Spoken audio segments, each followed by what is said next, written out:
Terima kasih pimpinan. Assalamualaikum warahmatullahi wabarakatuh. Yang saya hormati pimpinan beserta anggota Komisi 8, Bapak Menteri, Bapak Wamen, Kepala Badan Penyelenggara Haji, beserta seluruh mitra yang ada di sini, ada BPKH, kemudian ada Kementerian Kesehatan, Garuda, kemudian Kementerian Perhubungan.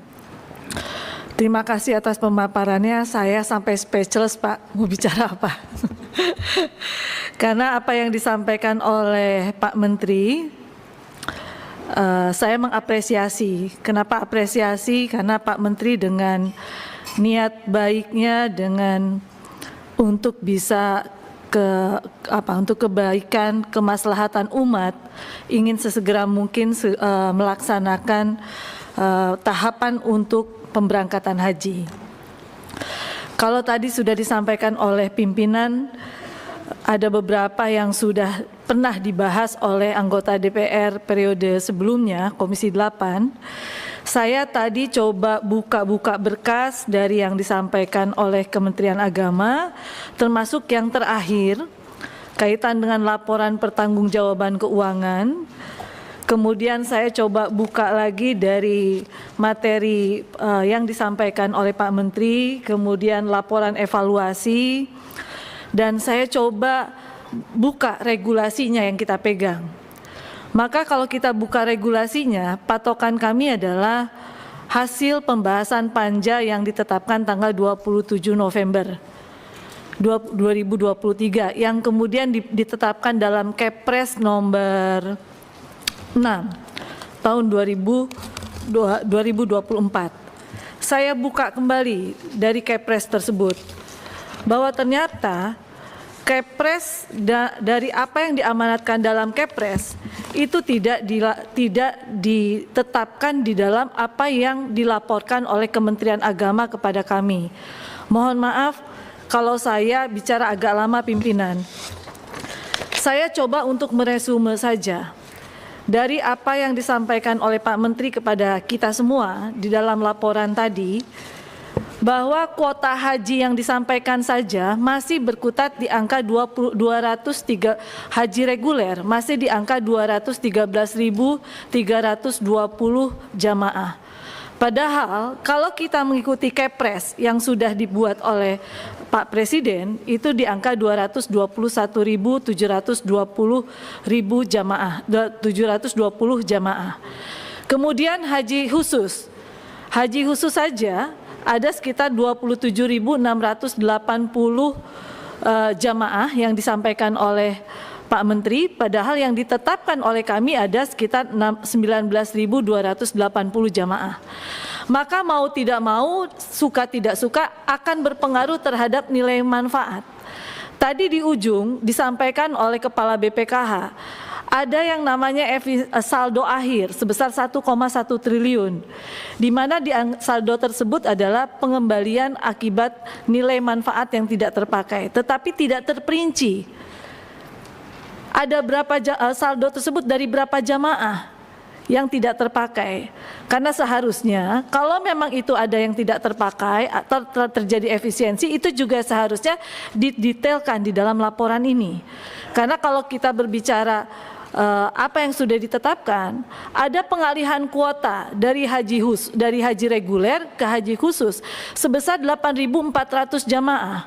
Padahal 8.400 jamaah ini sudah kita tetapkan untuk mendapatkan nilai manfaat yang sudah diputuskan. Kemudian kalau tidak dipergunakan, maka ini harus dikembalikan atau menjadi efisiensi, istilahnya seperti itu.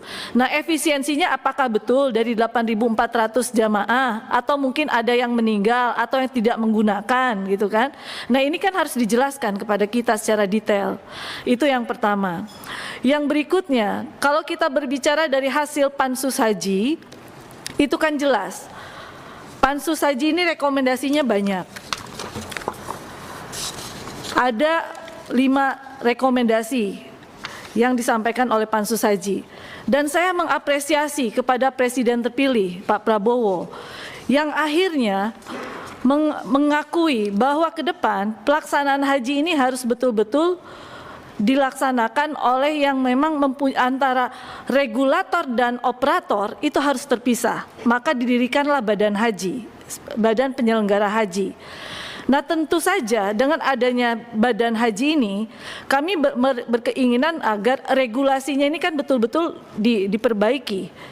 Hari ini kita tidak tahu, hari ini barusan saya mendapatkan laporan dari kawan-kawan di badan legislasi. Keinginan kami dari Komisi 8 bahwa Undang-Undang 8 tahun 2019 tentang penyelenggaraan ibadah haji dan umroh, kemudian Undang-Undang nomor 34 tahun 2014 mengenai pengelolaan keuangan haji itu menjadi prolegnas prioritas tahun 2025 yang bisa dibahas oleh kita. Tapi ternyata di badan legislasi menjadi rancangan undang-undang kumulatif. Nah saya ini sampaikan kepada pimpinan nih, menjadi rancangan kumulatif. Nah karena kumulatif apakah bisa langsung dibahas, itu lebih enak juga buat kita gitu kan. Artinya kita bisa langsung running gitu loh, tanpa harus melalui prolegnas terlebih dahulu gitu, prolegnas prioritas. Nah kalau memang seperti itu, maka Komisi 8 dengan Kementerian Agama harus ada pembahasan yang lebih mendetail. Kemudian kaitan yang lain-lain, saya melihat bahwa masih banyak tantangan yang harus dilakukan oleh Kementerian Agama. Mohon maaf Pak Menteri, saya harus sampaikan kepada Pak Menteri bahwa efisiensi yang disampaikan oleh mungkin Dirjen PHU yang memaparkan kepada kami, bahwa seolah-olah ada efisiensi, tetapi kalau kita merunut terhadap hasil panja haji tanggal 27 November 2023 atau terhadap Kepres yang diputuskan oleh Pak Presiden, itu jelas bahwa masyair yang sudah ditetapkan oleh antara Komisi 8 dengan Kementerian Agama itu kan jumlahnya lumayan besar, ada di sekitar angka berapa ya? 4.000 sekian. Nah, di dalam nominal masyair tadi ada yang namanya biaya untuk pembuatan visa. Padahal di dalam keputusan panja haji antara pemerintah, antara Kementerian Agama dengan Komisi 8, biaya visa itu di luar masyair. Nah tentu kami juga ingin tahu apa yang disampaikan oleh BPKH terhadap kami terhadap biaya efisiensi. Kemudian tadi ada juga sempat diulas oleh Pak Menteri terhadap kami, ada efisiensi. Efisiensi ini dari mana saja, gitu kan? Jangan sampai kita memutuskan sesuatu seperti beli kucing dalam karung, tidak tahu asal muasal sumber anggarannya. Nah tentu saja pimpinan, saya dari fraksi PDI Perjuangan berkeinginan untuk pembahasan mendalam agar ini direvisi terlebih dahulu, terutama kaitan dengan lampiran yang disampaikan oleh Kementerian Agama, karena kalau kita berbicara tentang laporan keuangan yang disampaikan oleh Kementerian Agama kepada kita itu sudah ditangani oleh Menteri terdahulu, yaitu oleh Gus Yakut. Maka kita pinginnya sih sebetulnya karena ini disampaikan oleh Menteri yang terbaru, jangan sampai Menteri yang terbaru ini bertanggung jawab terhadap apa yang dilaksanakan oleh Menteri yang terdahulu, seperti itu. Mungkin itu pimpinan yang perlu saya sampaikan. Terima kasih banyak. Wallahu muwaffiq ila aqwamit thoriq. Wassalamualaikum warahmatullahi wabarakatuh. Waalaikumsalam. Ya, kata kuncinya tadi di situ. Jangan kebijakan menteri yang lalu menjadi beban tanggung jawab menteri yang baru. Itu nanti kita cari formulanya lah. Ini main bawah dulu. Atas Demokrat. Pak Ahmad, silakan Pak Ahmad.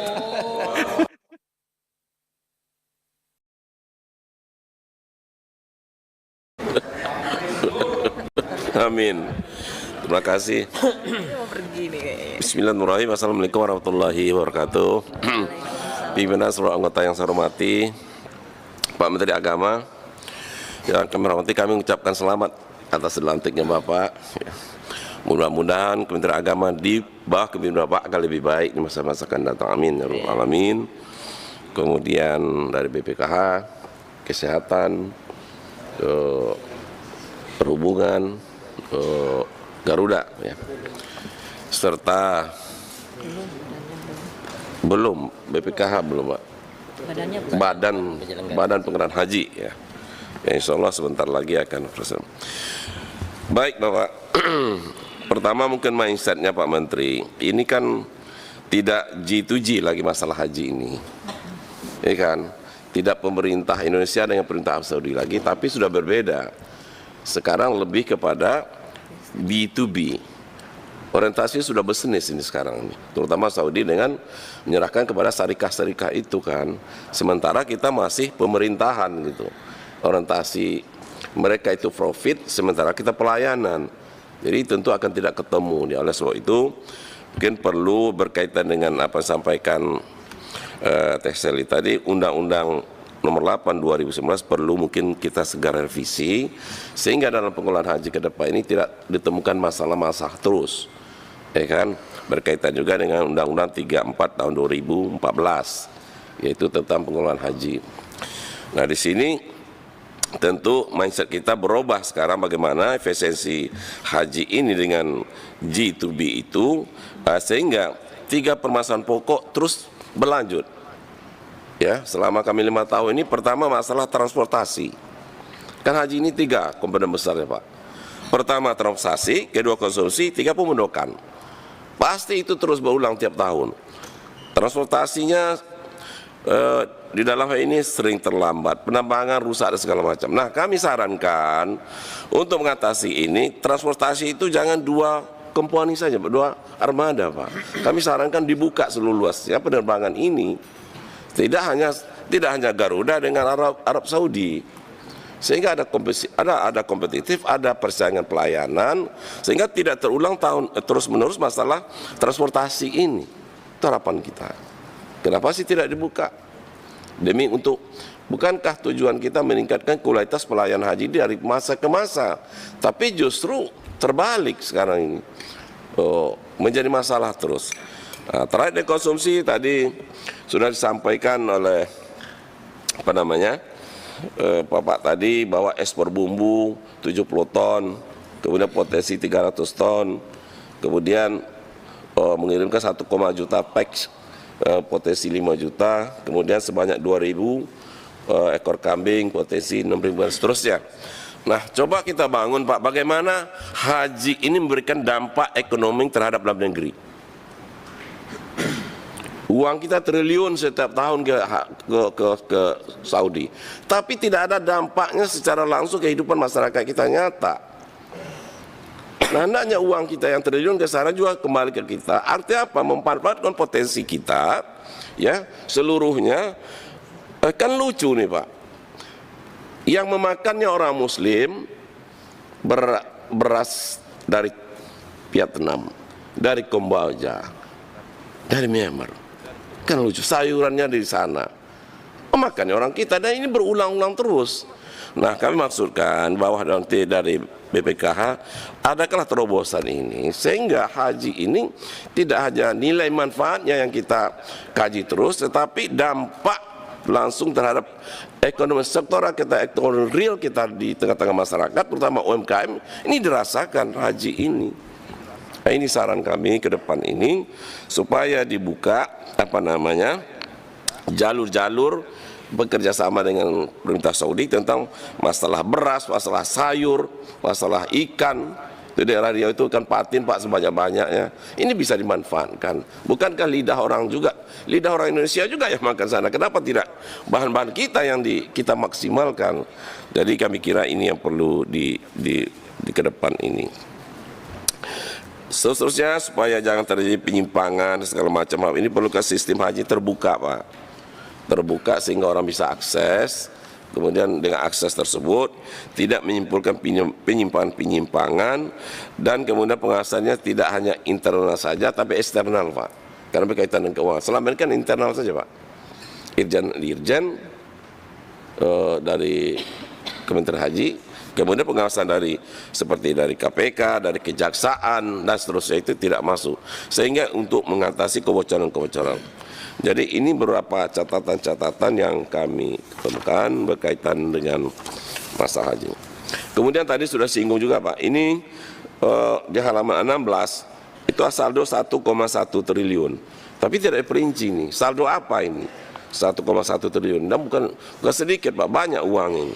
1,1 triliun dari penerimaan dan pengeluaran, ternyata ada saldo 1,1 triliun. Dan ini kami minta diperincikan penggunaannya ini, sehingga kita harapkan sisa itu kalau memang ada seperti ini, kemana yang tahun-tahun sebelumnya begitu. Kalau ada sisa, berarti tahun dulunya ada sisa juga gitu. Nah ini gimana ceritanya? Kalau 2024 ada sisanya 1,14 triliun, berarti kebiasaan sisa ini juga terulang pada tahun-tahun sebelumnya. Tapi kami minta dalam ini 1,1 triliun itu diperinci sehingga jelas. Kemudian Pak Menteri terakhir, mungkin di luar ini sedikit. Pak Menteri kan dari birokrasi juga Pak. Kita tidak khawatir dengan program, tidak khawatir. Tapi yang kita khawatirkanlah mindset birokrasi kita. Berat Pak menghadapi birokrasi kita. Tak kala kita putuskan sesuatu kebijakan di ruangan ini, dalam implementasinya itu sangat berbeda nanti eselon di bawahnya Pak. Sangat berbeda Pak. Antara TA kami berkomunikasi dengan staf itu berbeda sekali Pak. Berbelit-belit susah Pak. Jadi mungkin ini tugas berat Pak Menteri untuk mengubah mindset daripada birokrasi kita. Itulah yang menyebabkan beberapa program-program kita gagal Pak. Jadi oleh sebab itu mungkin karena Bapak baru, kami harapkan birokrasi kita ini mindsetnya dirubah, sikap mentalnya dirubah, sehingga seluruh berkaitan dengan kegiatan haji ini, tidak haji ini seluruhnya.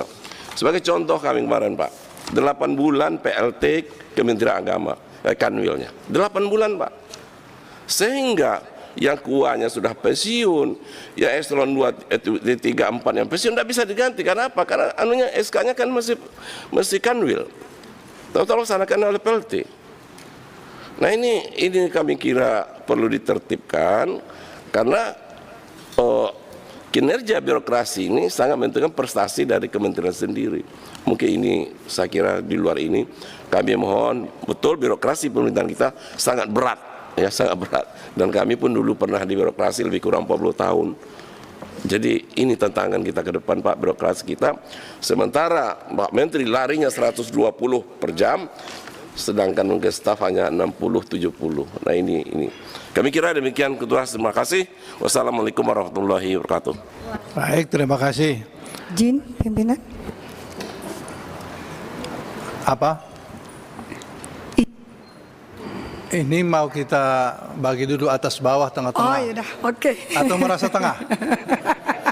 Dah, silakan. Voksi dari fraksi Partai Kebangkitan Bangsa. Ini main tengah ini. Ya, main tengah aja ya. Lebih adil berarti ya. Baik, bismillahirrahmanirrahim. Assalamualaikum warahmatullahi wabarakatuh. Pimpinan dan anggota Komisi 8 yang saya hormati, Pak Menteri, kemudian Wakil Menteri, hadir juga bersama kita hari ini dari Menkes atau pejabat yang mewakili, kemudian ada juga Dirut Garuda atau pejabat yang mewakili, singkatnya Bapak Ibu hadirin yang sama-sama saya hormati. Dari tadi hampir 1 jam pemaparan Pak Menteri tadi, saya bolak-balik melihat datanya, tapi saya tidak pernah melihat ada kalimat yang membahas tentang haji furoda. Haji furoda. Kalau haji furoda ini seperti yang kita ketahui memang masih agak asing di telinga masyarakat, karena ini baru 4-5 tahun sekarang munculnya, karena masyarakat lebih banyak mendengar tentang 2 jenis haji, yaitu haji reguler dan haji ONH+. Tetapi akhir-akhir ini saya yakin Pak Menteri juga sudah sering mendengar, hampir setiap tahun, hampir setiap musim haji banyak sekali korban penipuan dari pelaksanaan haji furoda ini, dan angkanya itu lumayan fantastis.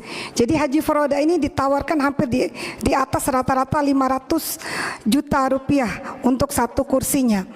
Nah, yang saya ingin tanyakan di sini, Pak Menteri, itu sejauh mana pengawasan yang dilakukan oleh Kemenak dalam hal ini terkait haji furoda ini?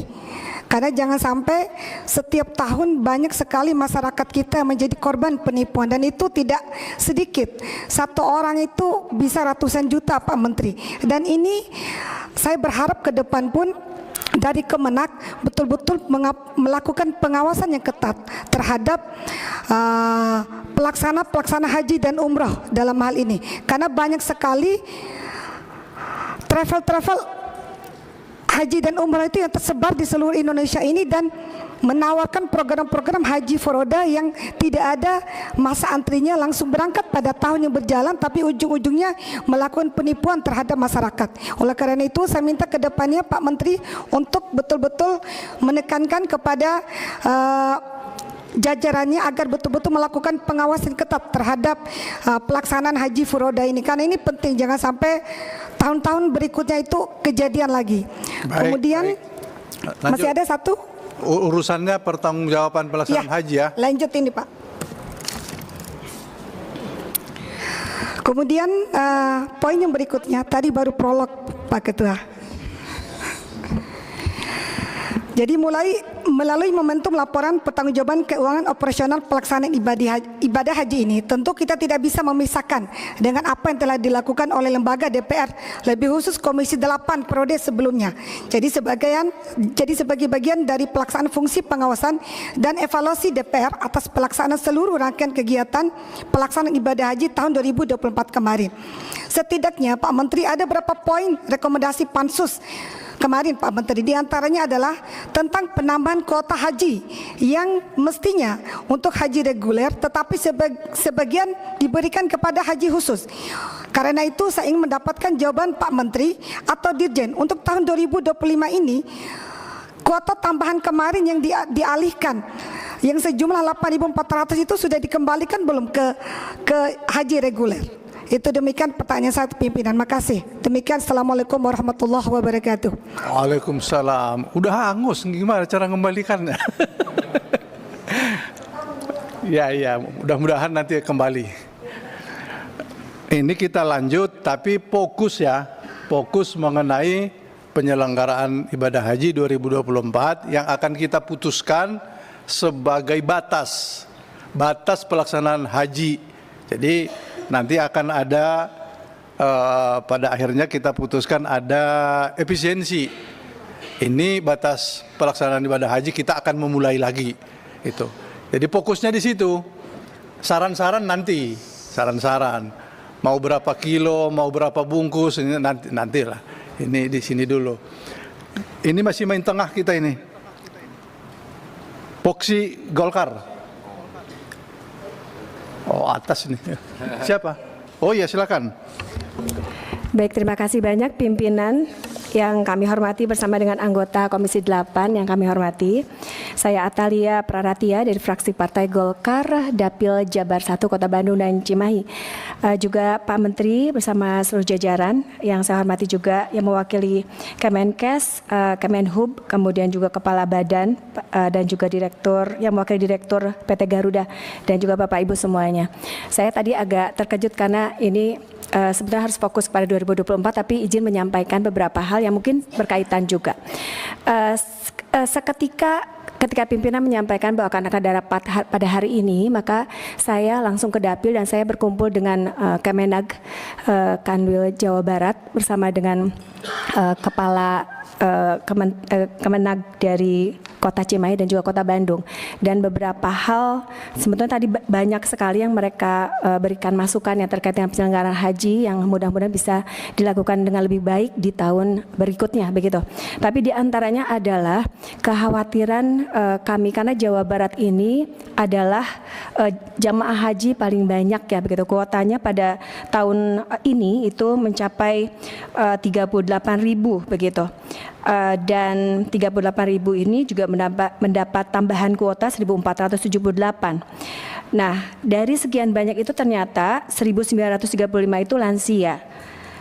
Kemudian juga banyak yang sakit dan kemudian ada 69 orang yang meninggal dari 461 begitu. Nah, ada beberapa yang menjadi harapan begitu dari teman-teman di wilayah, di antaranya adalah karena tadi juga dari kementerian disampaikan, dari Kemenkes, mohon maaf, disampaikan bahwa ternyata jemaah haji yang memiliki penyakit itu ada 72%. Artinya kita ini 2/3-nya itu punya penyakit begitu. Dari mulai dislipidemia begitu, kemudian hipertensi, diabetes mellitus, kardiomegali, hipertensi heart disease, jantung koroner dan turunannya, asma paru dan lain-lain. Nah, ini sangat mengkhawatirkan. Termasuk kalau dari data nasional tadi disampaikan juga ternyata jemaah haji yang lansia itu 37%. Nah, apakah memungkinkan apabila di masa yang akan datang itu ada pemisahan? Khususnya begini, harapan mereka ini adalah mungkinkah mereka-mereka yang sudah jelas penyakitnya dan mereka membutuhkan pendampingan khusus, perawatan khusus begitu, atau lansia yang mungkin sudah tidak mampu melakukan kemandiriannya begitu, mereka ini bisa datang yang paling lambat begitu, atau pulang lebih cepat sehingga mereka fokus pada rukun haji saja begitu. Nah, ini mungkin bisa menjadi masukan karena bagi mereka ini akan sangat sulit begitu. Nah, ketika kita sampaikan kalau begitu tidak perlu naik haji karena usia, karena penyakit, tapi mereka tidak mau karena untuk tunggu di Jawa Barat ini luar biasa. Kami ini masa tunggunya itu sangat lama. Dan kami ini kuota tunggu haji di Jawa Barat itu mencapai 785.080 begitu. Jadi bisa 25 tahun. Nah, ketika mereka ada kesempatan, mereka tidak mau untuk mundur satu langkah pun. Pokoknya harus naik haji. Sementara kondisi kesehatan atau usia itu tidak memadai begitu. Itu yang pertama. Yang kedua adalah terkait tadi Pak Menteri menyampaikan bagaimana supaya agar ada efisiensi begitu ya terkait dengan dana, maka petugas haji saja dikurangi begitu ya. Nah, menurut hemat kami mohon dipertimbangkan kembali begitu karena ternyata kalau kami di Jawa Barat ini petugas haji yang 9 orang per kloter untuk 400 jemaah itu sangat membantu gitu. Bahkan nampaknya perlu ditambah. Nah, yang menjadi catatan adalah dan ini harapannya bahwa SDM-nya itu wajib berpengalaman gitu. Jadi selama ini banyak sekali kendala di lapangan itu karena mereka-mereka menjadi petugas haji adalah orang yang belum pernah berhaji atau minimal berumroh, sehingga mereka akan sibuk dengan dirinya sendiri dan ini susah sekali membedakan begitu mana petugas mana yang bukan petugas karena mereka menggunakan sama mungkin kain ihram yang sama dan lain sebagainya, sehingga ada kesulitan gitu ketika pada masa-masa tersebut sangat krusial apalagi para lansia dan lain-lain untuk mendapatkan perlindungan, pertolongan dan juga dari sisi keamanan begitu supaya mereka terjaga. Nah, itu saja mungkin. Dan paling terakhir adalah mungkin kaitannya dengan komunikasi. Beberapa di lapangan menyampaikan kepada kami bahwa komunikasi di lapangan itu sangat sulit sekali. Apakah kaitannya dengan kita bersyukur karena kita punya aplikasi begitu ya, tetapi nampaknya aplikasi pun sering error begitu. Kemudian menghubungi petugas juga sulit sehingga pada saat mereka misalkan ada kejadian tersesat dan lain sebagainya itu bisa sampai lama ditemukannya begitu karena aplikasi atau kadang-kadang juga mereka punya GPS pun tidak jalan. Nah, seperti itu. Jadi mungkin komunikasi antara pemerintah Republik Indonesia dengan Arab Saudi, penyelenggara haji dengan stakeholder juga mungkin harus dikuatkan kembali agar supaya kita semua bisa melakukan kegiatan-kegiatan di lapangan ya dan jamaah juga bisa melaksanakan ibadah dengan lebih nyaman. Itu saja, terima kasih. Baik, terima kasih. Kita ke bawah lagi nih. Poksi Partai Amanat Nasional, persilakan. Baik, terima kasih pimpinan, Pak Menteri, Kepala Badan, seluruh mitra kerja yang berhadir pada kesempatan sore hari ini. Yang pertama, izinkan saya selaku Kapoksipan menyampaikan selamat kepada Pak Menteri atas dilantiknya sebagai salah satu Menteri Pembantu Presiden di Kabinet Merah Putih beserta Kepala Badan yang juga hari ini mendapatkan kepercayaan dari Bapak Presiden. Mungkin di ruangan ini pimpinan saya satu di antara yang sedikit belum memiliki gelar haji Pak Menteri. Maka itulah salah satu alasan saya kenapa saya menjadikan Komisi 8 sebagai pilihan pertama saya Pak Menteri, agar mudah-mudahan diberikan umur panjang, sehat-sehat, bisa menjadi bagian daripada calon jemaah haji akan datang gitu, mudah-mudahan. Pak Menteri yang kami cintai, ya, bahwa sepanjang yang kami pahami, ya, meskipun kami ini belum haji Pak, makanya laporan pandangan mata ini belum bisa kami laporkan secara langsung karena kami belum punya pengalaman berhaji Pak. Tetapi paling tidak kami bisa membuat satu kesimpulan sederhana Pak, berdasarkan laporan tadi yang sudah Bapak bacakan. Kalau bicara tentang aturan Pak, di sini tempatnya aturan. Pak pimpinan, ya, rekan-rekan tadi, Pak Ahmad, Bu Seli, semuanya bicara tentang bagaimana payung hukum, ya, landasan-landasan hukum pelaksanaan ibadah haji. Tadi ada indeks kepuasan jamaah haji, tapi tidak dituangkan indeks perasaan jamaah haji yang tidak mendapatkan fasilitas layanan terkait dengan hak yang sudah seharusnya didapatkan oleh jamaah haji yang berangkat setiap tahun Pak. Calon jamaah haji yang memenuhi syarat Pak tentunya mestinya, ya, tanpa lagi ada embel-embel yang lain Pak, harusnya betul-betul bisa mendapatkan fasilitas layanan yang terbaik dari pemerintah Pak, sesuai dengan ketentuan yang diatur dalam regulasi pemerintah itu sendiri. Kita rapat, ya, panja, pansus dan lain sebagainya ini Pak, kan tujuannya satu, agar supaya masyarakat ini dalam melaksanakan pelaksanaan ibadah haji, ya, khususnya yang perorangan ini Pak, ini betul-betul bisa mendapatkan kesan yang baik. Karena pelaksanaan haji ini Pak, kita tahu sendiri ngantrinya cukup panjang Pak Menteri, ya. Kemarin Pak pimpinan kasih bocoran ke kita, bahkan di Malaysia ada yang kurang lebih 70 tahun menunggu, luar biasa. Di Indonesia sendiri sudah 28 tahun Pak. Bayangkan kalau saya misalnya mendaftarkan haji sekarang Pak, usia saya 45 Pak Menteri, berarti mungkin saya harus menunggu kurang lebih 30 tahun, artinya mungkin di usia 75 tahun baru bisa melaksanakan haji. Nah, yang kami underline Pak, artinya apa? Bahwa kita berharap siapapun warga masyarakat Indonesia hari ini yang alhamdulillah, ya, masuk dalam daftar calon jemaah haji yang berangkat insya Allah di 2025 Pak, tidak lagi kita hadapkan dengan hal-hal yang kemudian menjadi catatan-catatan penting gitu loh, terkait dengan pelayanan yang dianggap tidak maksimal, mulai dari persiapan, pelaksanaan sampai pasca pelaksanaan ibadah itu sendiri. Kita tentu khususnya dari fraksi PAN Pak berharap seluruh jamaah haji, ya, yang melaksanakan ibadah haji ini kembali dengan sukacita, kembali dengan rasa gembira, ya, kembali dengan bahagia, sehingga meskipun pelaksanaan haji yang mereka lakukan, ya, sebut saja mungkin kalau bisa kita asumsikan satu kali seumur hidup Pak, itu betul-betul tidak bisa kita lupakan. Maka kemudian tadi catatan kami adalah yang 18% yang tidak masuk dalam survei kepuasan jamaah haji tadi Pak, tidak ada salahnya juga dituangkan dalam laporan kerja Pak. Saya tidak tahu pimpinan apakah ini penting ada semacam survei atau pengisian formulir terkait perasaan jamaah haji dalam pelaksanaan ibadah haji yang kemudian bisa menjadi catatan kita di luar kalau misalnya memang ke depan akan ada pansus dan lain sebagainya. Sehingga yang dilaporkan ke kita ini tidak hanya persoalan kepuasan saja, tapi juga ada catatan independen yang dilakukan oleh Kementerian Agama atau Badan Penyelenggara Haji yang memang langsung catatan dari jamaah haji kita yang berangkat Pak gitu.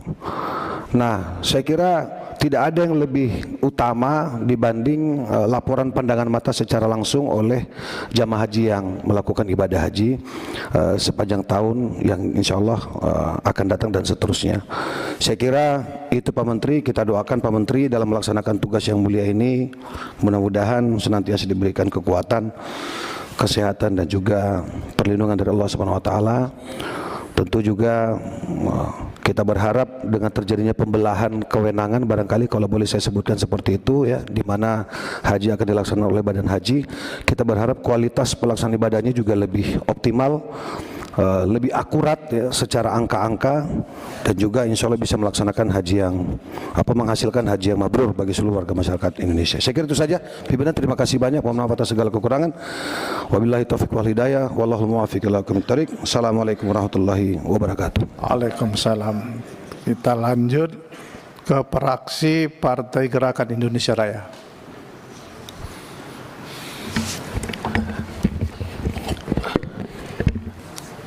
Bismillahirrahmanirrahim. Assalamualaikum warahmatullahi wabarakatuh.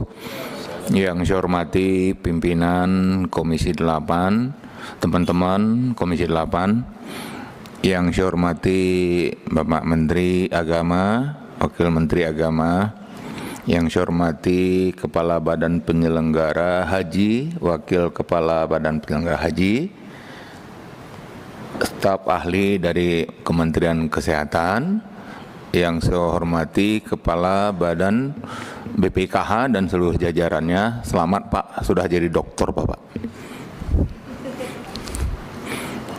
Yang saya hormati dari Dirjen Perhubungan Pak ya, Udara. Yang saya hormati yang mewakili Direktur, ini Direktur Niaga Garuda Indonesia. Pertama dan terutama sekali Pak Menteri, saya memberikan apresiasi untuk Pak Menteri pidatonya 1 jam lebih. Mungkin baru pulang dari Lembah Tidar ini ya. Makanya wajah pada seger-seger semua nih.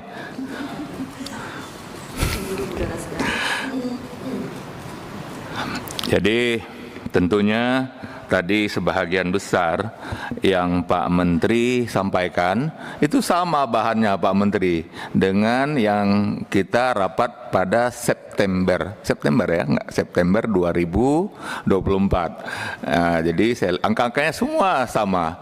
Memang sedikit saya lihat ada penambahan dari Pak Menteri. Misalnya salah satunya agar pemilihan tenda, ya ini halaman 20, haji dapat berjalan sesuai rencana. Tentunya mungkin diperlukan pendanaan yang lebih awal.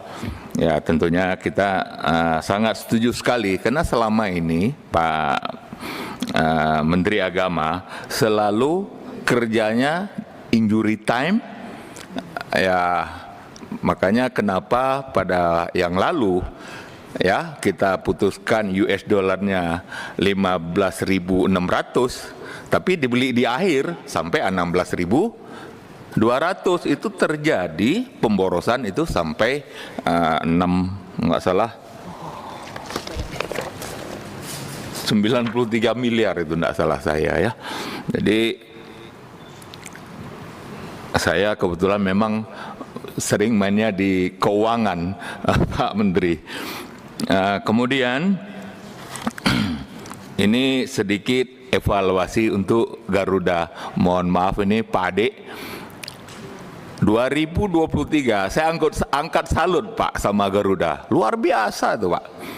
Ya angkat salut. Tapi 2024 ya direktur utamanya waktu itu bercerita begini Pak Ketua, masih ada berita apa medianya, kita gunakan 14 pesawat berbadan lebar, apa istilahnya wide body apa itu ya, kita pakai Boeing 77 IR 300, kita pakai Airbus 330-300. Mohon maaf nih Pak ya, mungkin itu ceritanya di Februari.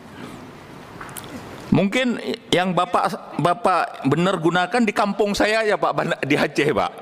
Bapak gunakan B77-300. Mungkin ya Pak ya. Nah, tapi waktu sampai kampung kedua saya di Sumatera Utara Pak, kok pakainya 77-200 Pak. Ada lagi 747 Pak. Pak Ade, setahu saya 747 400 itu sekarang digunakan itu macam FedEx itu apa itu? Bukan ngangkut orang lagi Pak, ngangkut dokumen, kargo. Sudah dipensiunkan Garuda, ya kan? Kok tiba-tiba ada gitu Pak? Jadi ini ya kan 340, 300. Jadi saya lihat ini yang betul cuma A330-300 yang di Solo aja Pak. Tapi tingkat apa namanya, tingkat delay-nya kenapa di sana tinggi sekali Pak? Jadi anulah ya, Bapak Garuda yang terhormat, Ya, kalau memang kita harus melakukan pembayaran di awal, itu sebelah Bapak kan BPKH itu ya. Nah, jadi nggak ada alasan Pak, nggak ada alasan. Kita kan rapat ini kan terbuka kan dengan Komisi 8, memang harus dilaksanakan bayar depan ya. Bayar depan aja. Kenapa? Pertama, kita bisa menghemat devisa kita. Ya, kalau kita tentukan panja misalnya 15.600, tidak lari lagi ke 16.200, Pak. Begitu juga Bapak, nggak ada uang Pak, nggak ada uang di depan, keteter Bapak cari pesawat Pak, keteter Pak. Saya nggak tahu apakah tahun 2025 ini juga waktu berangkat haji apa terjadi high season seperti tahun 2024 yang begitu sulit untuk mendapatkan pesawat-pesawat berbadan lebar. Jadi kita rapat hari ini mudah-mudahan memberi ya Pak ya, sebuah yang baik, karena apapun ceritanya Pak Ade, saya secara pribadi cinta dengan Garuda Indonesia. Terima kasih pimpinan. Saya akhiri, wabillahi taufik wa hidayah. Assalamualaikum warahmatullahi wabarakatuh. Waalaikumsalam. Jadi Pak Ade nggak cinta juga? Garudanya saja, Pak Ade enggak. Baik, kita lanjut. Sebelum kita lanjut, kita perpanjang dulu. Tadi sudah sekali. Jam 17.30. Baik. Tapi dipersingkat. Khusus mengenai pertanggungjawaban pelaksanaan. Yang saran nanti, pas pada saat panja kita bicara saran. Sekarang fokus dulu. Kami persilakan fraksi Partai Keadilan Sejahtera.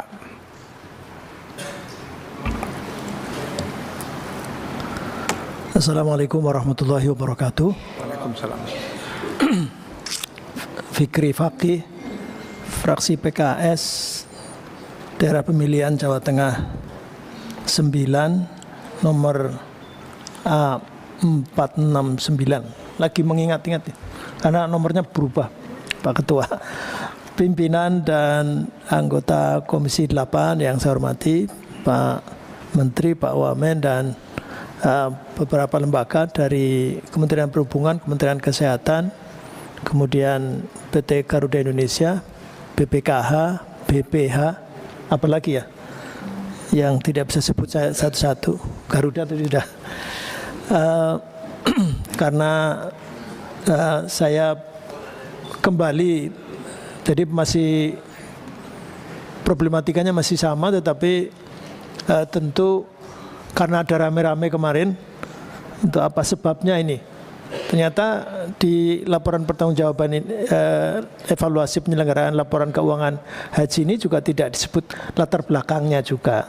Seperti misalnya tadi disebut sudah ya. Jadi 241.000 jamaah yang terdiri 213.000 jamaah reguler, dan itu 27.680. Padahal pasal 64 Undang-Undang 8 2019 tentang haji dan umroh itu kuota haji khusus ditetapkan 8%. Artinya berarti ekuivalen dengan 19.280. Ini juga tidak ada penjelasan. Kemudian Pak Ketua, tentu ini kalau usul globalnya sih ini mesti perlu pendalaman lagi. Perlu pendalaman lagi, mungkin apa consignering, apa FGD atau apalah gitu namanya, atau sekarang namanya DKT ya, apa namanya, diskusi kelompok terpumpun gitu. Karena misalnya ini memang ini masukan juga, tetapi harus ada kajian dan laporan kenapanya gitu. Undang-Undang nomor 8 itu kan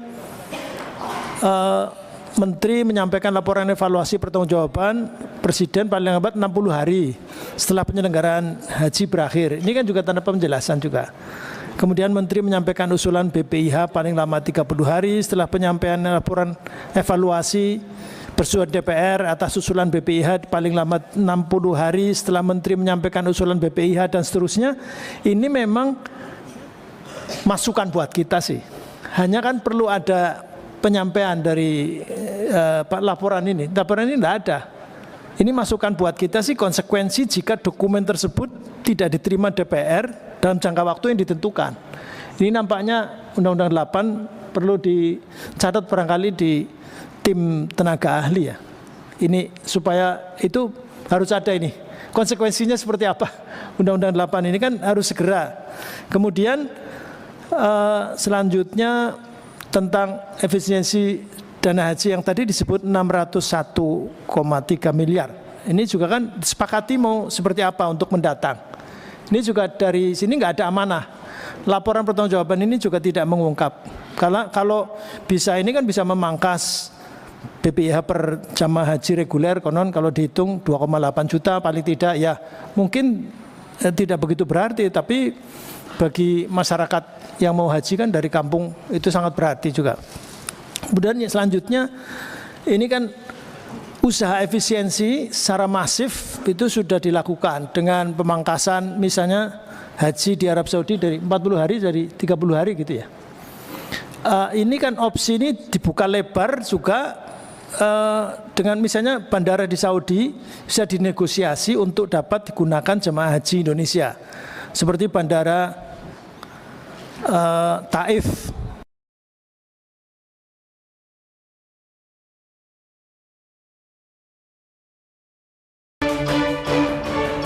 Terbang internasional di sebelah timur kota Madinah.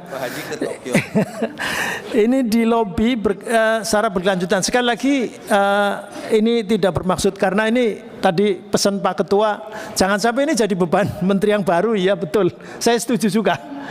Tapi ini sunnah hasanahnya supaya ini juga diselesaikan. Kan ini timnya juga masih tetap kan. Artinya dirjen-dirjen juga masih tetap. Jangan sampai ini dibiarkan begitu saja tanpa ada evaluasi yang detail untuk kebaikan ke depan. Kemudian selanjutnya juga ini tadi sudah disampaikan, malah sudah detail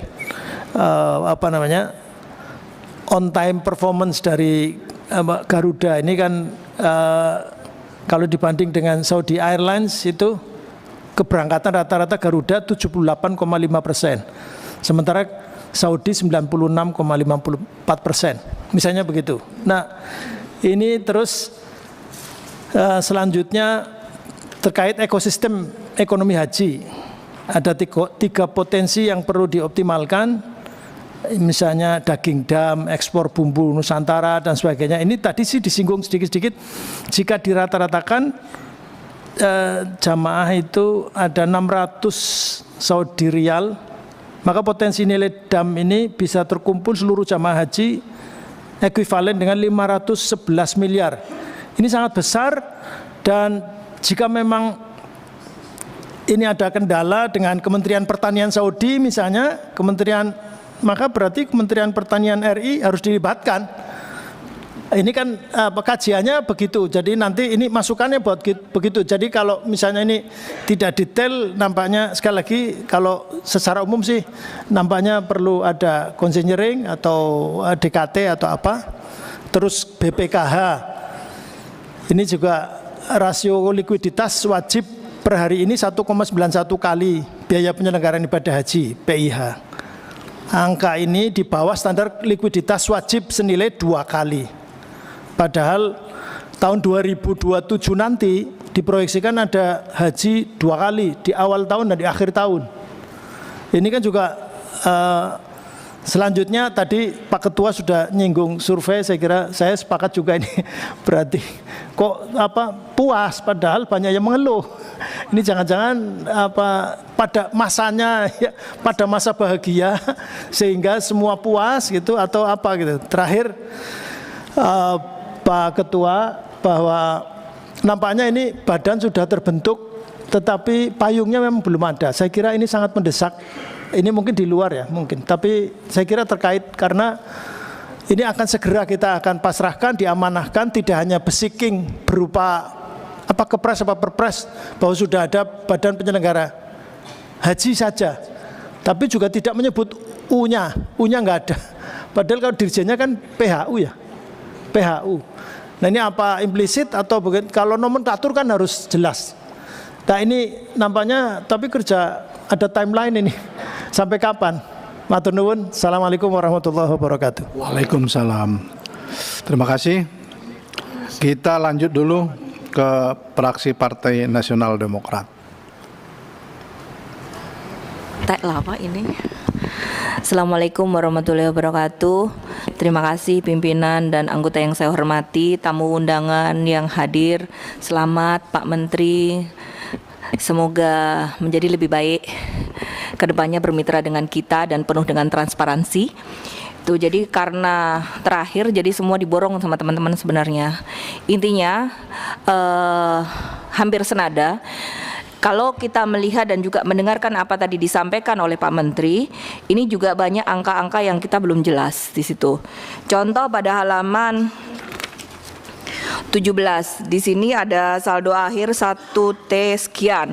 Kemudian di halaman 18 ada 601 miliar. Nah ini kan juga kita nggak tahu nih datangnya angka ini dari mana, rinciannya apa gitu kan.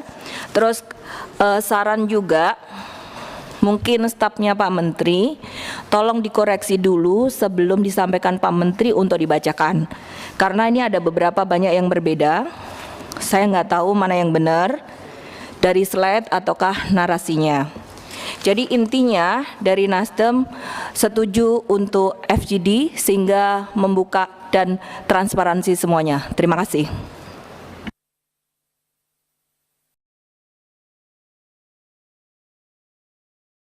Para anggota sudah habis, tapi sebelum kepimpinan saya bolak-balik dikirimi Kiai Maman Imanul Haq. Kalau enggak saya kasih nanti bahaya saya di luar. Jadi kami persilakan Pak, tapi yang lain jangan lagi ya, nanti molor. Persilakan Pak Kiai. Terima kasih Ketua dan pimpinan serta seluruh anggota Komisi 8. Assalamualaikum warahmatullahi wabarakatuh. Pertama-tama saya mengucapkan selamat Pak Menteri, Wakil Menteri, Kepala Badan, Wakil Badan dan seluruh yang telah mengemban amanat. Yang pertama, saya justru menggarisbawahi bagian akhir dari paparan Bapak tentang Kementerian Agama yang terus diprotoli gitu. Nah, ada dua hal Pak yang selalu saya lihat. Kemampuan manajemen Kementerian Agama itu tidak mau atau tidak mampu sehingga terus diprotoli. Itu pertanyaan yang sering diulang-ulang. Maka saya ingin menggarisbawahi pidato Presiden bahwa pejabat harus berani. Maka saya minta Pak Menteri dan apalagi sahabat saya, orang tua saya Pak Romo Safi'i harus berani ganti staf Bapak di tingkatan eselon yang akan mengganggu Kementerian Agama. Saya minta itu Pak. Yang kedua, penyelenggaraan haji ini atau segregasi penyelenggaraan haji ini sesuai dengan rekom KPK. Yang pertama bahwa regulatornya ada di Kementerian Agama. Yang kedua, BPKH sebagai pengelola keuangan, tapi harus mandiri, tidak hanya sekedar jadi kasir yang diminta, tapi tidak diminta pertimbangan buat apa uang itu dipakai. Seperti itu. Jadi saya minta BPKH harus lebih mandiri. Dan yang ketiga baru operator, yaitu Badan Haji, Gus Irfan, sahabat saya Pak Bang Dalhil. Pertanyaannya adalah kita harus mempercepat revisi undang-undang, baik itu haji atau BPKH. Yang kedua juga sinkronisasi di Pan-RB, termasuk meyakinkan apakah Badan Haji ini pun termasuk umrohnya atau tidak. Itu perlu diperjelas. Yang ketiga, mohon Pak Menteri, dua titik penting itu adalah jangan sekali-kali tidak berkomunikasi dengan DPR, dengan Komisi 8. Komunikasinya harus lancar. Periode kemarin adalah periode terburuk di Komisi 8 hubungan dengan Menteri Agama. Kami dianggap tidak ada. Staf-staf khusus tiba-tiba berkuasa. Penunjukan petugas-petugas haji ternyata ditunjuk orang-orang dekatnya yang tidak profesional, tidak bekerja dan lain sebagainya. Saya yakin Bapak sebagai imam besar Istiqlal, guru saya, dan saya sering berkomunikasi dengan Bapak, itu tidak akan terjadi lagi di periode ini. Romo, tolong Romo. Romo itu pernah sumpah di depan Ka'bah bahwa Kementerian Agama ini harus bersih dan lain sebagainya. Saya akan tagih dia ketika hari ini jadi pejabat. Yang kedua, jangan mengabaikan DPR. Kalau DPR itu kan hanya institusi, kita bisa ngobrol baik-baik, tidak perlu menghindar-hindar ketika ada pansus dan lain sebagainya. Jadi tidak perlu takut, tidak akan ada apapun kecuali untuk perbaikan bangsa dan negara. Yang terakhir, saya ingin yang fatwa MUI itu dipercepat, Pak Menteri Agama. Dalam tahapan kita itu kan ada fikih yang kita boleh berbeda, tetapi ada fatwa, public opinion yang tidak juga mewajibkan kita bisa. Nah, justru kesempatan terakhir itu ada di al-hukumah, hakimnya. Jadi Kementerian Agama jangan juga menunda-nunda untuk fatwa MUI ini, karena masyarakat kadang nggak paham tahapan itu, tahapan dari fikih ke fatwa, ke hakim. Hari ini Bapak hakimnya, dan masyarakat harus tunduk bahwa pengelolaan dana maslahat ini atau penggunaan dana jamaah haji yang belum berangkat untuk yang berangkat sekarang itu adalah sesuatu yang diperbolehkan oleh agama. Seperti itu. Saya setuju soal fasilitasi tanajul dan lain sebagainya. Pada intinya kami memohon dari para pimpinan dan kita semua untuk akselerasi badan haji ini secepatnya, agar sekali lagi saya menggarisbawahi pelaksanaan haji di tahun ini betul-betul lebih baik dan tidak hanya sekedar memunculkan pelayanan terbaik di satu sisi, tetapi pengeluhan terbaik di sisi lain. Kita ingin pelayanan terbaik itu adalah hasil dari kerja keras Kementerian Agama dan juga dukungan dari DPR RI, terutama Komisi 8. Terima kasih. Wallahul muwaffiq ila thoriq. Assalamualaikum warahmatullahi wabarakatuh. Tiba saatnya dari meja pimpinan. Saya tidak tahu ini dari mana dimulai.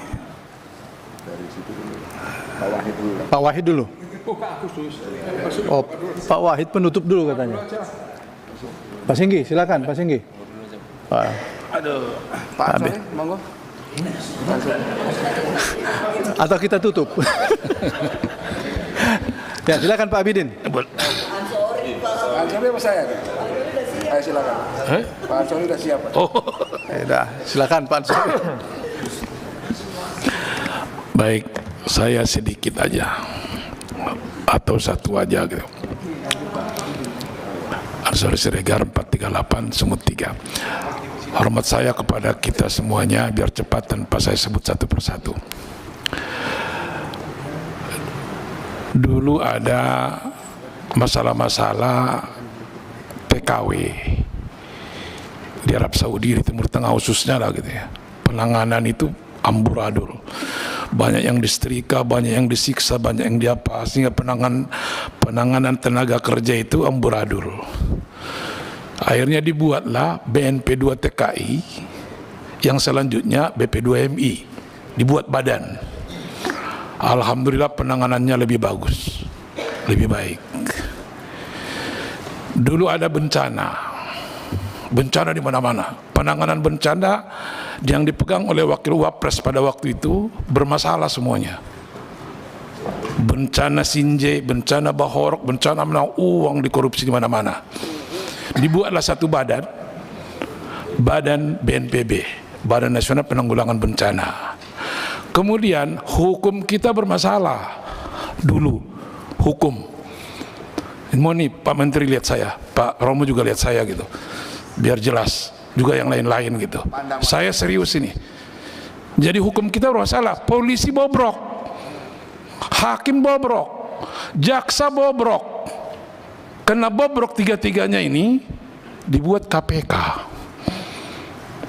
Akhirnya hukum lumayan gitu, walaupun belum seperti yang kita inginkan.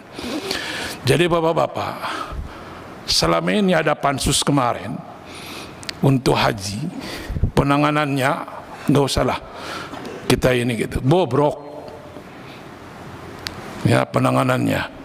Ya, ada kita dengarkan nggak punya bis, menunggu berjam-jam berhari-hari, Garudanya dan lain-lainnya, diputuskan oleh Panja harga makanan tapi disesuaikan di lapangan lain, dia ada pemain-pemain semuanya gitu. Banyak lagi yang lain-lainnya gitu. Jadi menteri, saya mohon di sini, ya, Bapak Prabowo sudah membuat satu badan. Tujuan badan ini adalah untuk memperbaiki kebobrokan tadi itu gitu. Jangan ulangi lagi kebobrokan itu gitu. Maka kalau saya ingin nanti, mohon dilibatkan kita semua ini, buatlah Bapak selama beberapa bulan ini, mungkin untuk transisi nggak apa-apa, seperti yang Bapak bilang saya setuju, tapi tolong dibuat nanti, buat apa namanya, apa semacam FGD atau semacam apa, kita kupas habis haji ini, kita kupas habis. Panggil Dubes Saurinya kalau perlu, panggil menterinya kalau perlu gitu. Jangan sampai haji kita ini dipermainkan gitu. Udah susah-susah mereka petani-petani itu dan lain-lain yang miskin-miskin itu gitu. Ya, mudah-mudahan saya berdoa, ya Bang Romo teman akrab saya, ya kita usahakan ini berubah ini. Ya berubah, jangan lagi apa namanya ada PR-PR lain. Apalagi saya dengar tadi kemarin ketemu dengan Pak Menteri 10 mata atau 20 mata kemarin, istilahnya udah ada Bapak Prabowo juga dari badan penyelenggara haji udah bilang apa namanya ada mau buat kampung haji, Haji Village, juga ada tanahnya 100 hektar, dan dari pemerintah sana sudah ini semuanya. Ini nanti kita kupas sama-sama. Mudah-mudahan haji ke depan bisa kita nggak ada lagi permasalahan seperti yang diinginkan oleh Kiai Maman tadi gitu. Itu saja pimpinan dari saya. Assalamualaikum warahmatullahi wabarakatuh. Siapa? Pak Abidin Fikri, silakan. Baik, terima kasih pimpinan. Yang kami hormati Pak Menteri, Pak Wakil Menteri, Kepala Badan Haji, Kepala Badan Pelaksana BPKH, Perhubungan, Dirut Garuda, dari Kementerian Kesehatan. Kalau dengan Pak Sundoyo sudah hampir berapa tahun kita di Komisi 9 ya. Yang disampaikan Pak Ansori itulah yang menjadi perhatian kami, dan khusus kepada Kementerian Agama. Dirjen-dirjennya kan tadi disebutkan, dirjen eselon 1-nya, sekjennya, tentu juga mengalami masa kepemimpinan yang lalu. Nah, tidak dipungkiri ada hal yang quote and quote terjadi, sudah diputuskan oleh Komisi 8 dan institusi DPR, sudah dibawa ke Pansus. Itu fakta.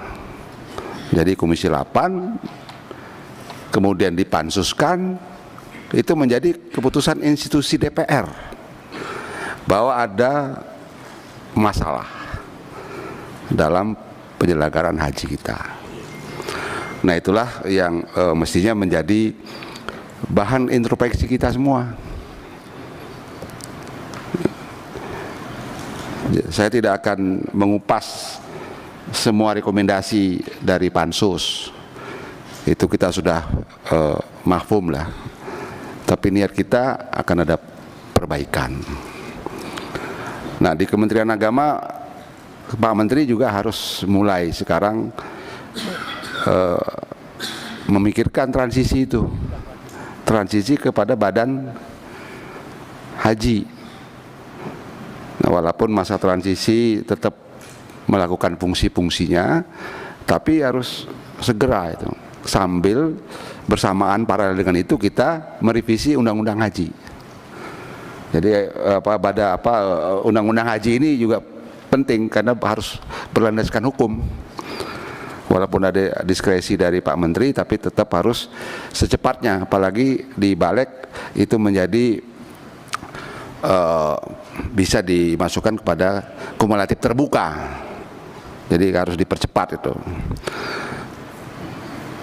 Dan kalau katakanlah itikat kita untuk melakukan perbaikan tidak ada lagi ego sektoral, saya kira dengan pertemuan di retreat di Magelang itu hal-hal yang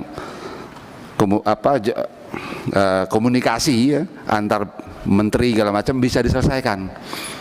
Karena saya dapat kabar juga di sana jadi semakin kompak, semakin enak, nggak ada ini. Jadi Pak Presiden juga idenya cukup brilian untuk melakukan retreat itu agar agar di antara menteri semua itu bisa kompak dan hal-hal yang berkaitan dengan masalah-masalah teknis, kebijakan-kebijakan bisa diselesaikan. Jadi Pak Menteri Agama, Wakil Menteri, Kepala Badan itu sudah bersama-sama di situ. Paling tidak pada informal mungkin dibicarakan juga soal ini. Nah, ini ujian kita, ujian pemerintahan Pak Prabowo. Karena haji pasti akan menjadi perhatian bagi umat Islam dan bagi rakyat Indonesia. Ini starting point kita untuk menunjukkan bahwa penyelenggaraan haji tahun 2025 lebih baik dari yang kemarin. Nah, itu tergantung dari kita semua, Komisi 8, Kementerian Agama, Kepala Badan, BPKH, Dirjen Perhubungan, Kementerian Kesehatan, itulah. Nah, ini kami juga dipesankan oleh Ketua DPR, Ibu Puan Maharani, itu untuk mensukseskan ini. Saya sebagai pimpinan di sini bersama dengan teman-teman, spiritnya sudah sama. Jadi untuk urusan umat berkaitan dengan penyelenggaraan haji ini kita sungguh-sungguh.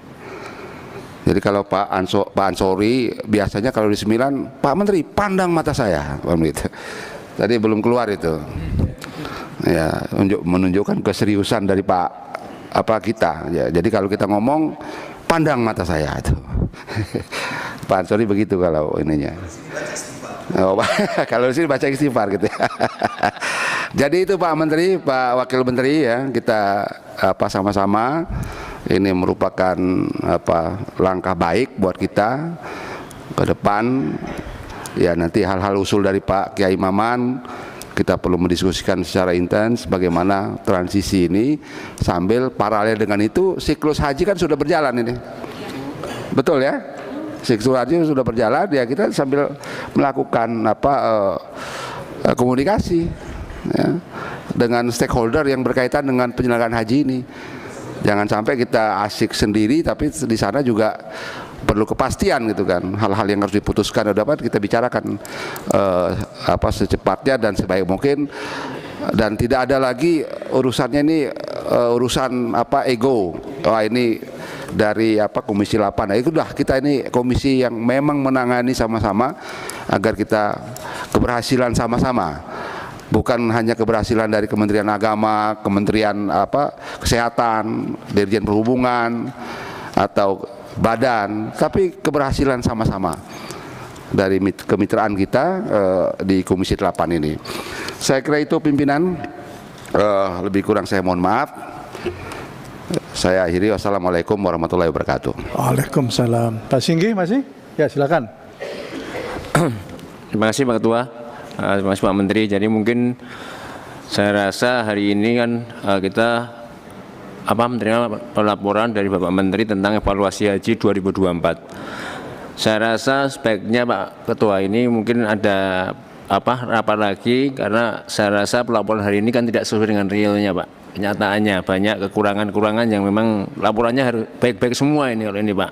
Jadi saya rasa mungkin sekali lagi ada rapat atau bagaimana nanti, atau FGD atau bagaimana, supaya ada perbaikan dari laporan ini sehingga nanti ke depan untuk evaluasi perbaikan haji lagi. Mungkin itu saja Pak Ketua. Terima kasih Pak. Baik, terima kasih. Ini Pamungkas nih, silakan Pak Wahid. Ketua. Assalamualaikum warahmatullahi wabarakatuh. Yang kami hormati dan sekaligus kami ucapkan selamat atas penugasan ya Pak Menteri Agama, Wakil Menteri Agama, Badan Pelaksana Haji, dan juga Wakil Badan Pelaksana Haji. Ini tugas yang baru ya.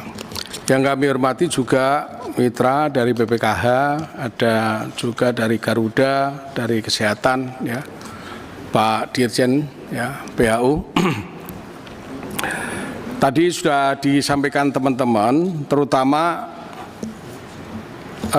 perlu dicatat tadi yang disampaikan oleh Bu Seli. Ya, Bu Seli itu tadi agak rinci tadi, dan itu beberapa yang saya catatan, tidak perlu saya ulangi. Yang kedua, Kiai Maman, ini karena beliau orang lama dan tahu persoalan masalah haji, dan kebetulan kemarin itu ikut di pansus, jadi kita bisa membuka ya terkait dengan persoalan masalah haji. Pak Menteri, memang Komisi 8 itu sudah menghendaki adanya Kementerian Haji atau badan.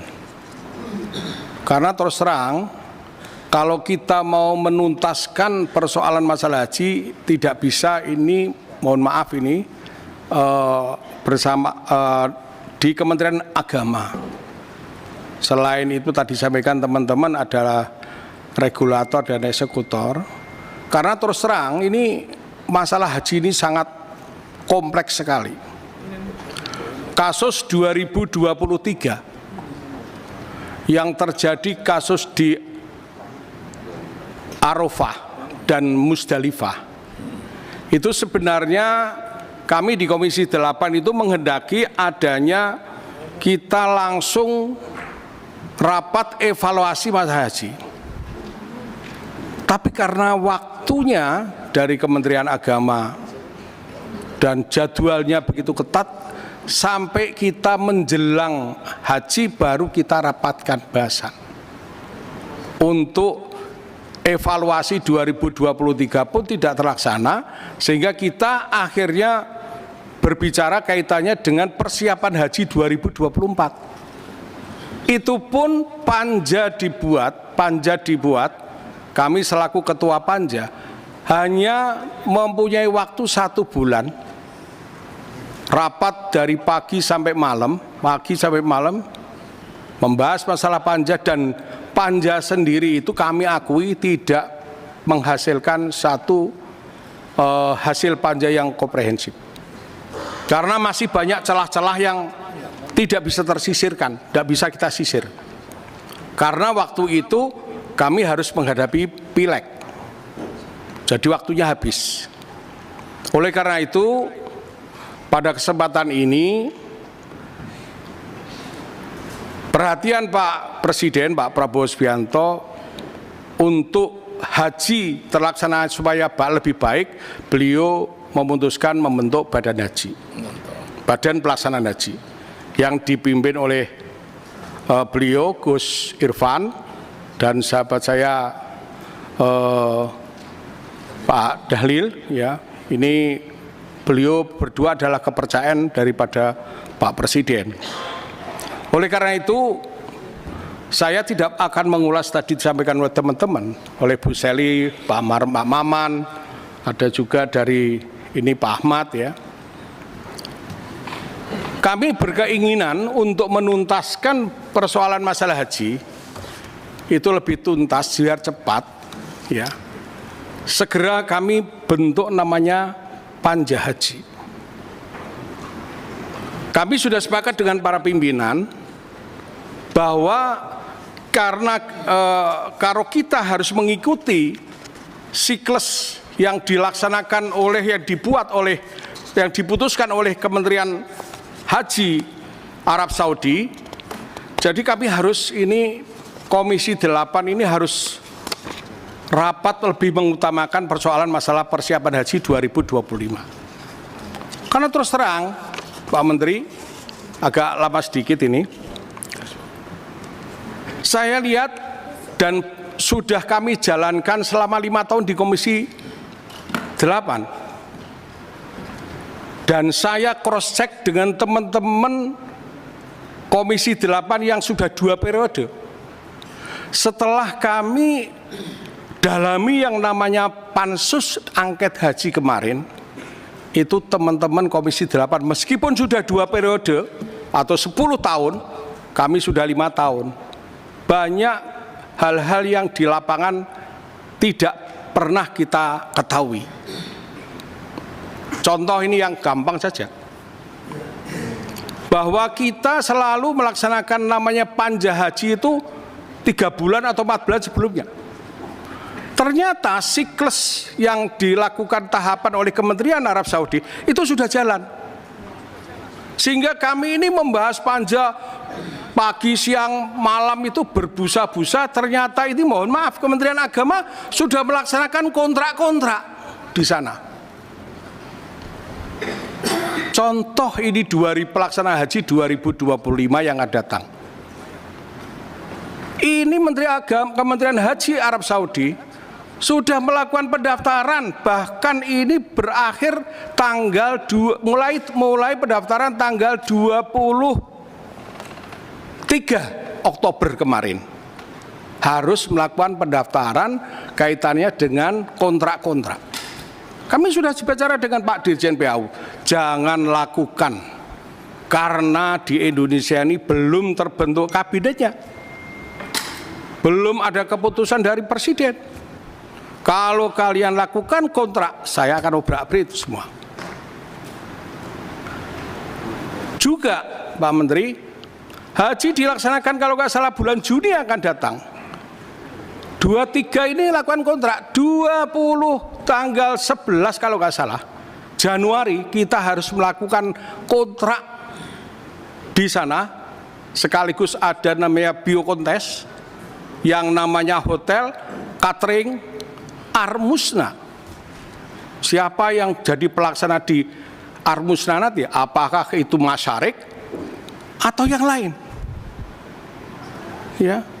Kejadian tahun 2023 yang diajak kerjasama oleh Kementerian Agama adalah Masyarik. 2023 masalah besar, jamaah haji kita kelaparan di Musdalifah. Tapi 2024 kemarin masih dipakai Masyarik. Padahal mereka prestasi. Apa ini, dibalik apa ini? Kok harus kerjasama dengan Masyarik? Kalau saya tanya teman-teman Kementerian Agama, ini adalah dulu ada syarikah, muasasah, orang yang kenal Indonesia.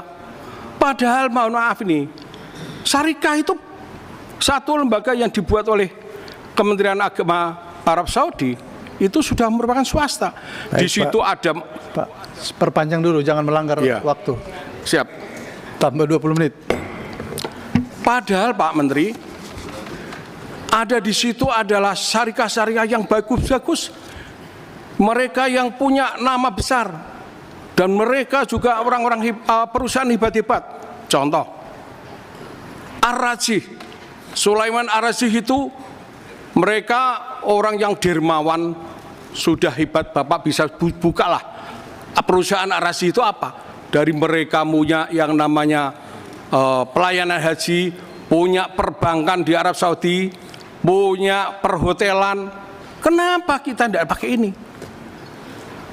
Ada Flynas, mereka yang punya pesawat. Ada Duyuful Bed. Kenapa mereka tidak pakai ini? Ada apa semua ini? Ini harus kita buka ini, tabir ini. Jadi kami tidak mau, ya. Nanti seperti pelaksana kami dapat laporan Pak Menteri kemarin, ya, bahwa haji di Indonesia, haji Indonesia itu tidak semua melaksanakan arba'in. 60% melaksanakan nafar awal. Saya tanya BPKH, kalau oleh BPKH kamu bayar biaya ke Masyarik berapa? 100%. Tapi saya ketemu ada salah satu direktur mengatakan dibayar 60%. Berapa ratus miliar. Dan ini saya tanya sudah masuk di efisiensi melalui pemeriksaan dari BPK. Apakah BPK ini malaikat? Ya. Hanya efisiensi 200 miliar, tadi saya hitung ratusan miliar. Coba ini, termasuk yang namanya ini mereka tanazul. Tanazul itu dia melakukan pribadi. Mereka tidak punya, tidak dikasih makan, tidak hotelnya, pulangnya tidak dikasih fasilitas mobil. Makanya ini harus kita perbaiki. Mereka melakukan tanazul mandiri, mereka harus punya hak untuk dapat makan. Ini Pak Menteri, banyak hal yang kami sampaikan Bapak. Oleh karena itu, secepatnya kami berharap Menteri Agama untuk merestrukturisasi di dalam internal Kementerian Agama. Monggo terserah restrukturisasi Pak Menteri yang anggap ini orangnya baik, punya kredibilitas, monggo. Itu hak Bapak, saya tidak akan mencampuri. Ya, ini penting Pak. Ini pesan Pak Prabowo. Jangan ada uang sepeser pun uang itu digunakan untuk pribadi, untuk rakyat, untuk jamaah. Jadi ini penting Pak. Jadi kami berharap ini terus terang ya, kami ini akan bersama-sama pimpinan sudah sepakat. Kami ke Arab Saudi Pak. Sebab pimpinan dalam waktu dekat ke Arab Saudi ya, menemuin beliau-beliau yang dalam arti bukan kami adalah untuk kepentingan pribadi, kepentingan untuk pelaksanaan haji ke depan. Saya berharap nanti meskipun ini masih ditangani oleh Kementerian Agama, kasih kesempatan oleh Badan Haji, ya, mereka biar sambil belajar untuk melaksanakan haji tahun 2025 yang akan datang. Dan kami berharap juga ini segera kontrak-kontrak yang kemarin dilakukan. Saya mendapatkan masukan Pak, ada kontrak yang dilaksanakan oleh satu travel tahun 2023 sampai sekarang pembayaran belum lunas. Mohon ini Kementerian Agama, mohon Pak Fadlul sampaikan. Ini belum lunas, padahal laporan 2023 sudah selesai. Di mana itu uangnya? Itu. Ya. Jadi terus terang ini kaitannya dengan masalah kuota. Jangan sampai terulang lagi. Kemarin kenapa kami harus melakukan pansus dan angket? Dikarenakan komunikasi kita jelek dengan mitra. Tidak ada yang namanya komunikasi yang baik. Kami dianggap ini Komisi 8 ini anak bawang semua. Kami kalau tidak melihat Pak Presiden Pak Jokowi, udah kita mau ramein sekalian.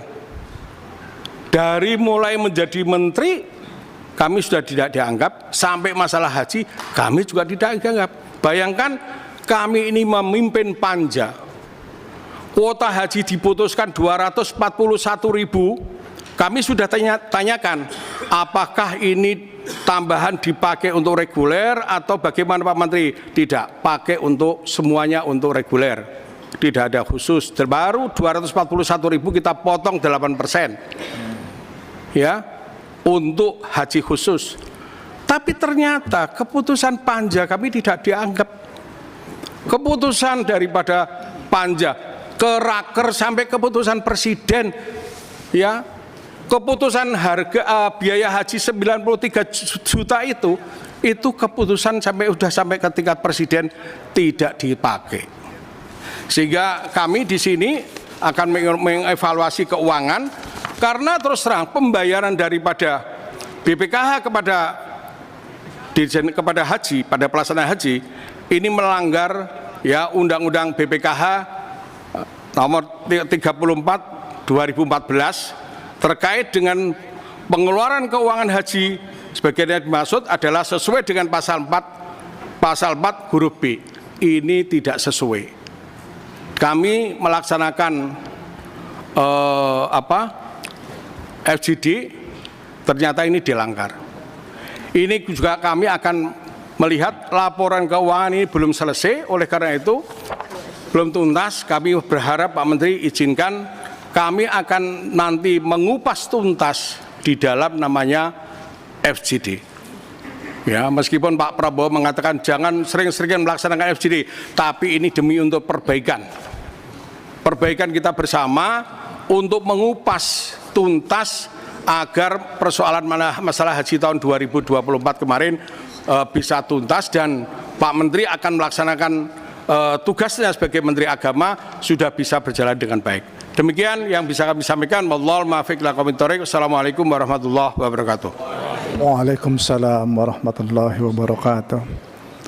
Ya, apalagi yang mau saya sampaikan, sudah dibabat Pak Wahid semua ini. Baik, terima kasih. Kita cukupkan ya. Kira-kira intinya begini Pak Menteri. Komisi 8 tidak mau keputusan ini menyetujui karena memang dasarnya bukan seperti ini. Tapi kita nggak mungkin lagi surut karena sudah diambil kebijakan oleh Menteri. Saya terserah saja, buatlah laporan pertanggungjawaban keuangan haji ini mau manapun dasarnya. Mau keputusan Menteri yang sudah diambil itu dipaparkan. Kami basisnya keputusan Menteri 1, 2, 3. Kalau itu batasnya pun tadi pertanyaan para teman-teman masih ada yang perlu dikoreksi. Umpamanya pesawat biaya penerbangan diputuskan 33 juta menjadi 35, kira-kira begitu.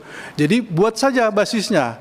Mau pakai putusan panja atau kepres atau keputusan pemerintah, putusan menteri. Nanti kita akan buatkan klausul bahwa keputusan ini diambil oleh pemerintah, pertanggungjawabannya yang akan diambil para pihak diserahkan untuk dilakukan pertanggungjawaban. Tapi kita butuh ada kesimpulan bahwa haji sudah selesai. Sebagai ketua panja Pak Wahid harus ada selesai, jangan tidak selesai. Jadi harus diketok Pak. Tapi yang kita ketok ini bukan tanggung jawab Komisi 8 karena pemerintah mengambil kebijakan. Bukan pula tanggung jawab menteri yang ada, tapi ini institusi yang harus kita ambil keputusan. Saya kira itu nanti. Maka kita cari waktu yang lain. Pak Menteri membuat laporan, mengambil keputusan saja berbasis apa?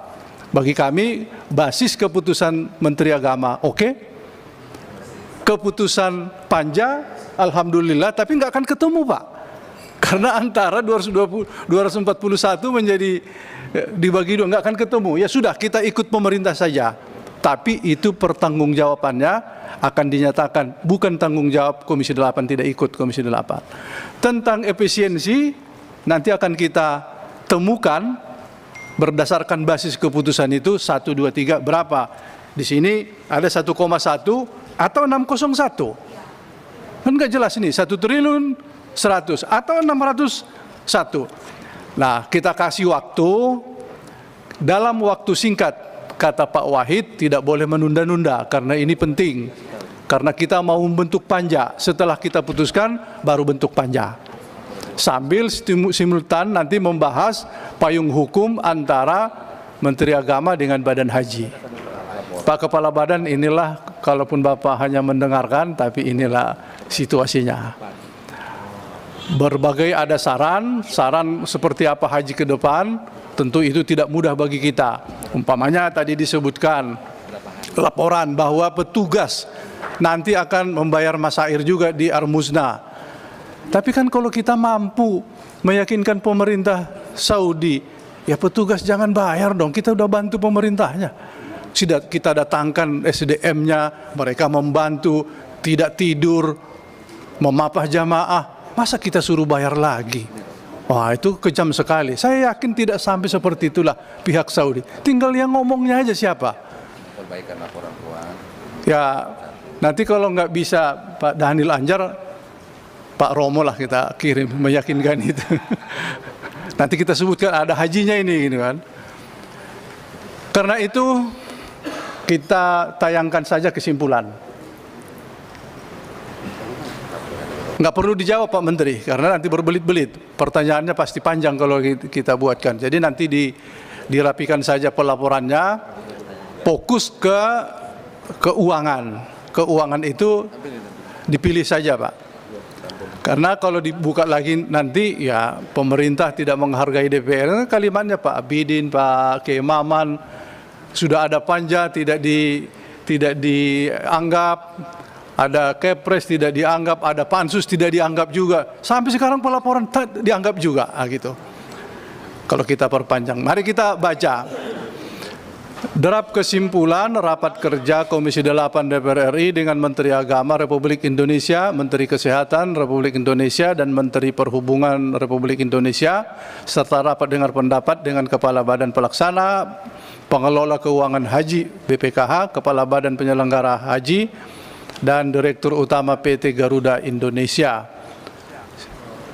Masa persidangan 1 tahun sidang 2024-2025 Senin 28 Oktober 2024. Dari judul mungkin Badan Penyelenggara Haji belum bisa masuk ya, karena belum diputuskan di paripurna masuk menjadi mitra Komisi 8. Kami kemarin sudah bertemu dengan pimpinan DPR supaya segera membamuskan dan diputuskan di paripurna masuk di dalam mitra kerja Komisi 8. Jadi ini pendengar dulu, pendengar saja dulu Kepala Badan Penyelenggara Haji.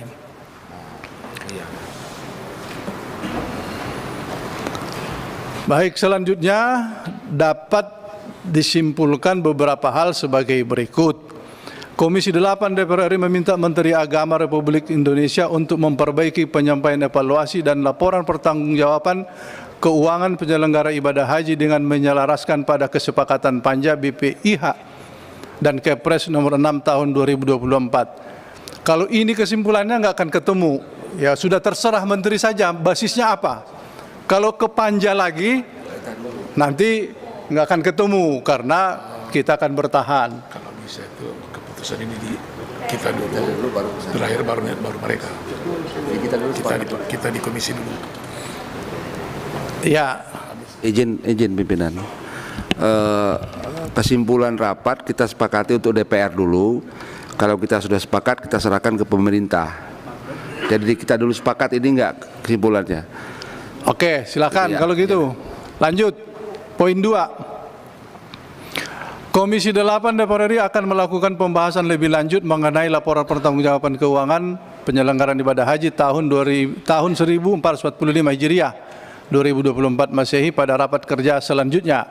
3. Komisi 8 DPR RI dan pemerintah menyepakati untuk segera melakukan revisi atas Undang-Undang Nomor 8 Tahun 2019 tentang penyelenggaraan ibadah haji dan umroh serta Undang-Undang Nomor 34 Tahun 2014 tentang pengelolaan keuangan haji dan dalam rangka mendukung peningkatan kualitas dan transformasi kelembagaan penyelenggaraan ibadah haji.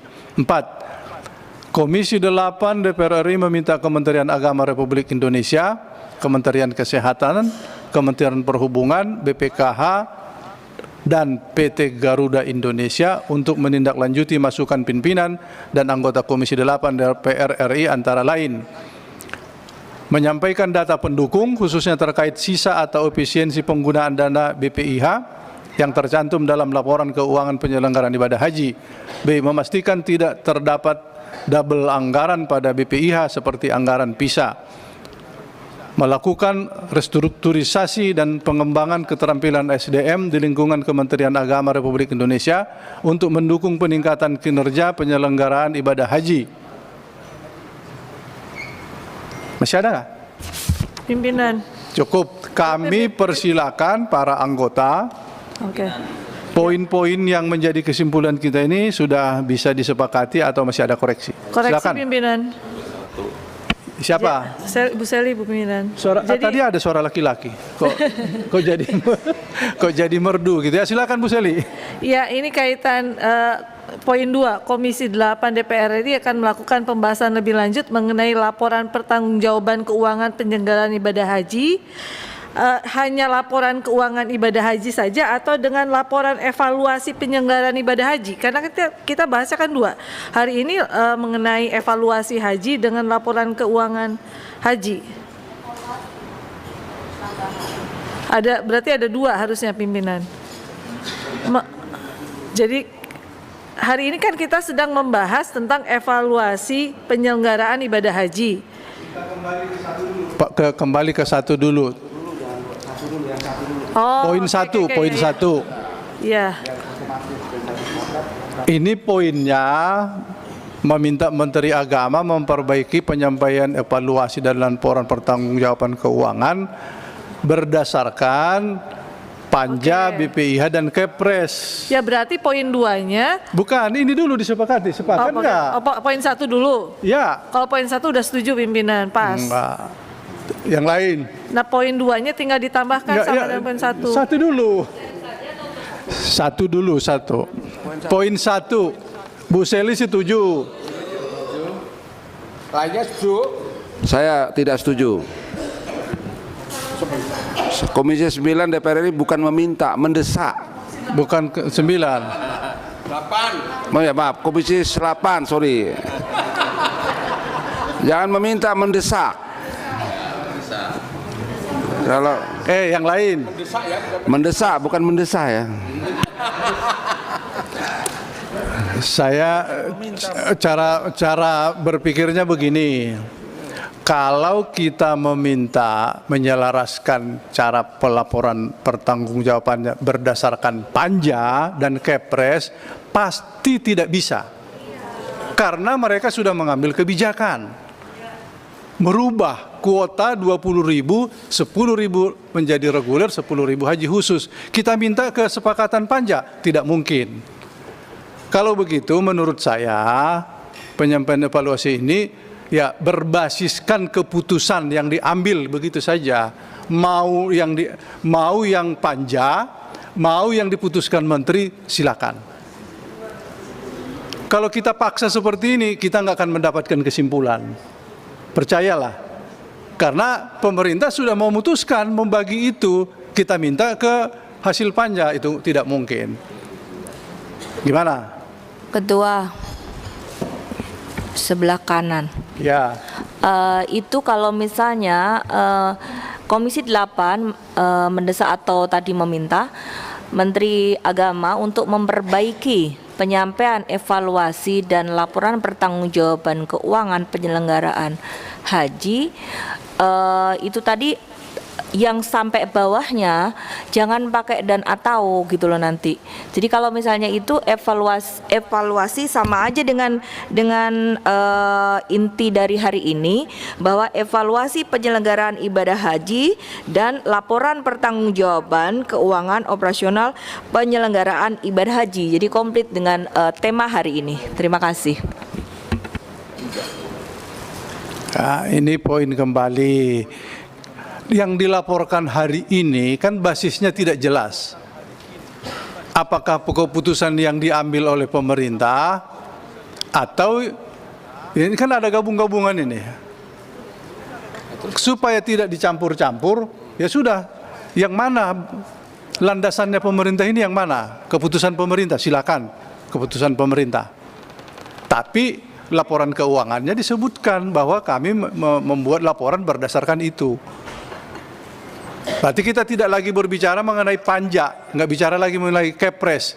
Tentang itu, kalau itu dianggap salah, itu tindak lanjutnya sebagaimana keputusan Pansus. Diserahkan ke tindak lanjut.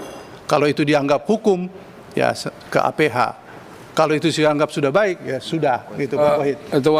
Itu kan gini, karena kementerian sekarang ini kan tidak yang melakukan, ya kan? Ini kan kalau itu kita bebankan pada pemerintahan sekarang atau menteri sekarang, itu juga nggak adil kan, karena ini tidak melakukan. Enggak gitu Pak Wahid. Mohon maaf. Jadi kalau kementerian itu menteri boleh berganti, tetapi kebijakan yang diambil itu adalah kebijakan yang kontinu. Karena makanya dipertanyakan oleh Pak Ketua Pak Mauran tadi bahwa Pak Menteri mendapatkan laporan yang tidak utuh. Satu tuh, itu betul tuh.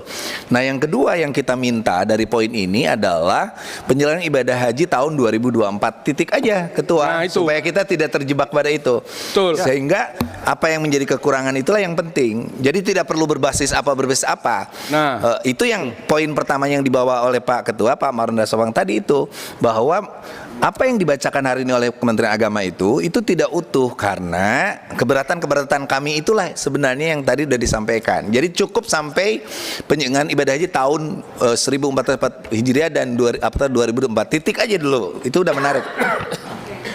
Oke. Jadi, Coba mau berbasis apapun terserah mereka. Besok kita evaluasi, tapi yang utuh. Jangan coel-coel. Apa ya? Oke, bisa disetujui ya? Ditanyakan pimpinan, ditanyakan kepada ini pemerintah. Sebentar, Gimana? Pak. Belum, ini masih Apa anggota dulu semua sudah selesai sampai habis baru kita lempar ke pemerintah. Jadi saya usul agar katakanlah ada yang bisa menjadikan patokan, paling tidak di kesimpulan itu menjadi tidak lepas dari dinamika yang berkembang pada saat tahun lalu.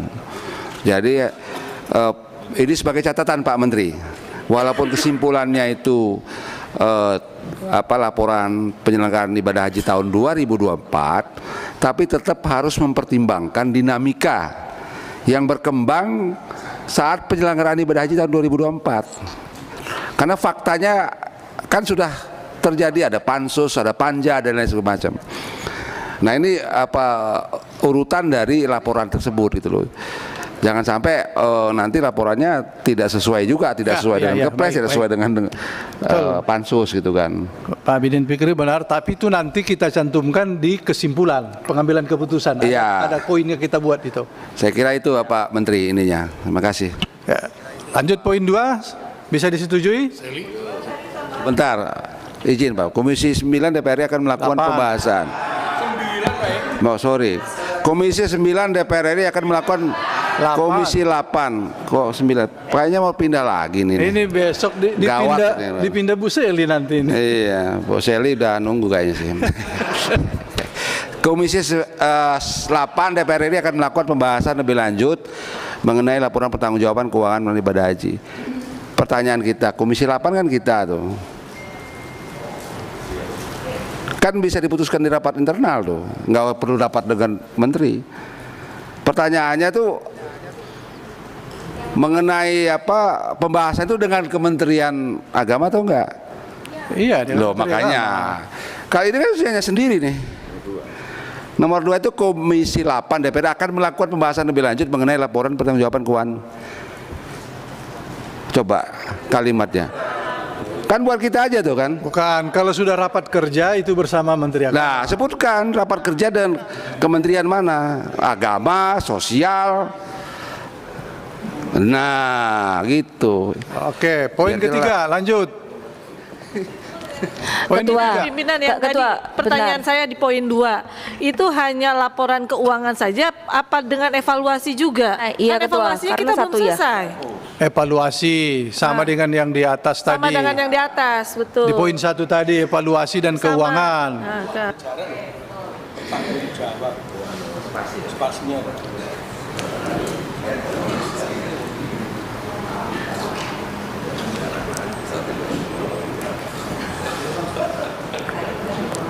Kok dengar-dengar?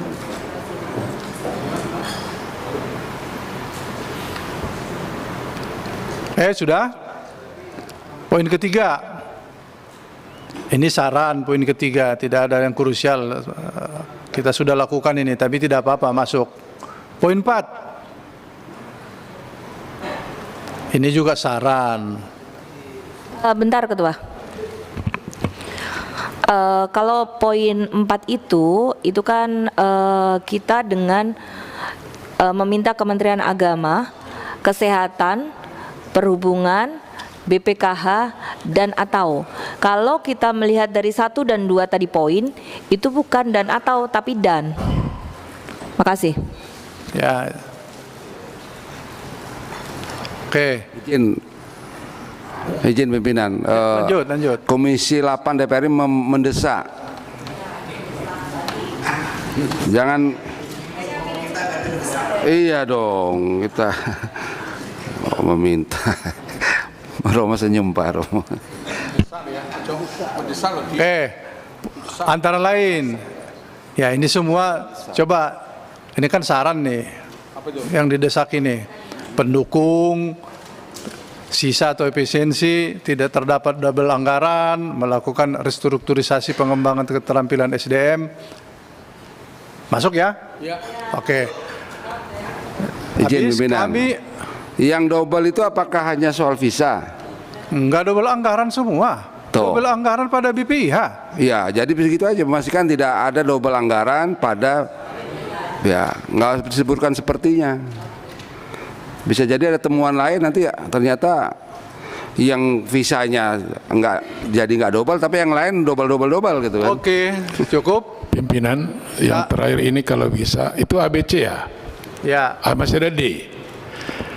Kalau bisa D-nya itu memperhatikan keputusan-keputusan pansus haji sebelumnya.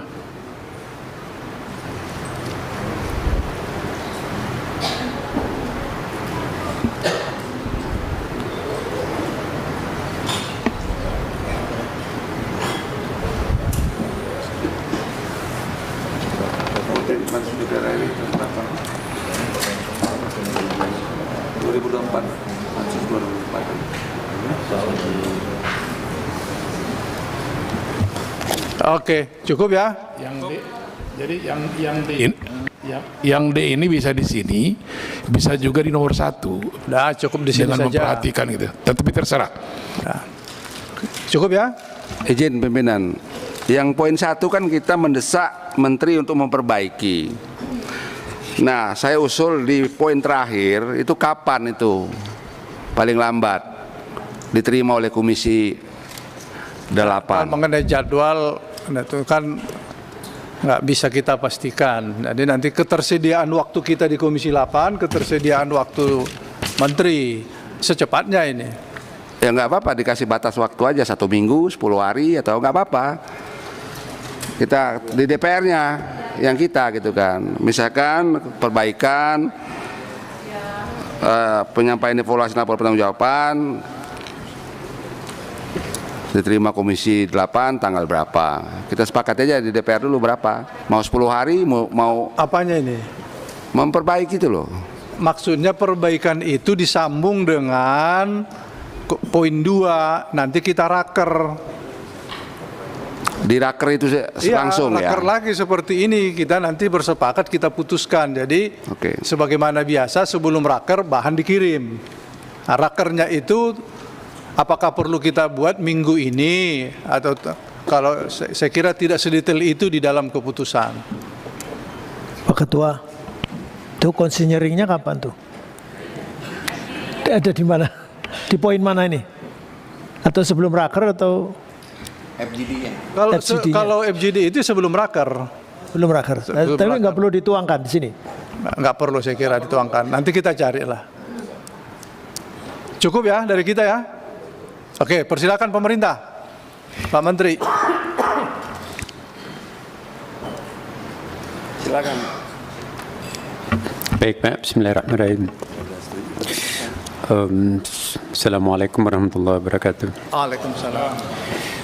Selamat sore, sudah maghrib nih.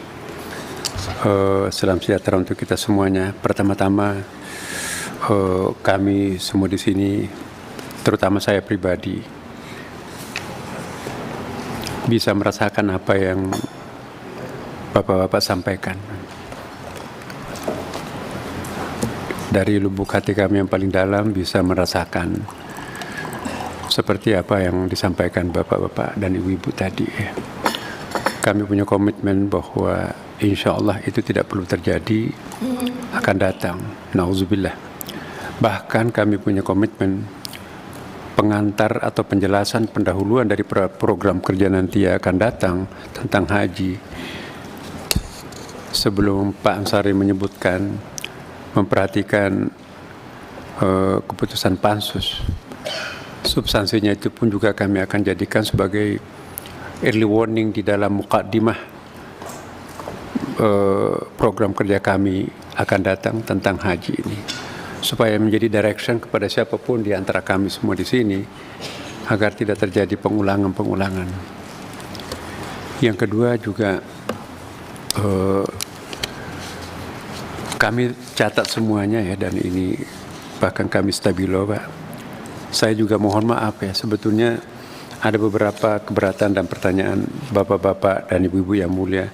Sebetulnya sudah ada di uraian laporan pertanggungjawaban ini, cuman saya tidak bisa membaca semuanya. Ya, misalnya tentang dana efisiensi itu diuraikan sangat detail di dalam halaman 24 sampai 39 di dalam lampiran besar ini, lengkap. Kemudian juga beberapa hal lain lagi. Tetapi poin yang saya ingin saya sampaikan pada kesempatan ini adalah sekiranya boleh kami memohon, tapi terserah Yang Mulia, poin 1 dan poin 2 ini apakah bisa disatukan? Karena ini kan sebetulnya substansinya sama dan pasti kami akan ikuti. Ya. Cuma kalau bunyinya dua seperti ini akan ada terjadi pertemuan berulang-ulang, sementara kami di sisi lain terdesak oleh waktu yang sangat-sangat banyak yang kami harus selesaikan, baik kaitannya dengan Saudi Arabia maupun peralihan dan maupun juga persiapan peraturan-peraturan yang terkait dengan perubahan undang-undang.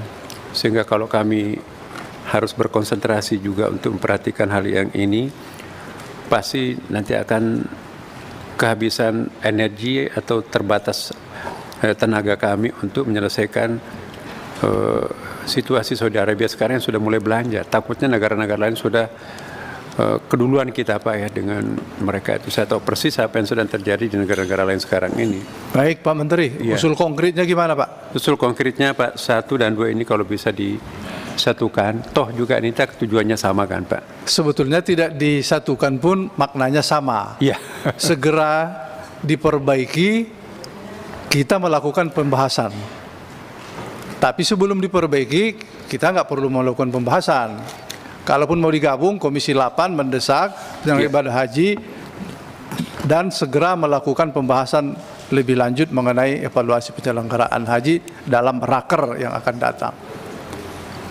Iya Pak. Jadi substansinya itu. Kecuali ada usulan Pak Menteri, seperti apa? Kira-kira?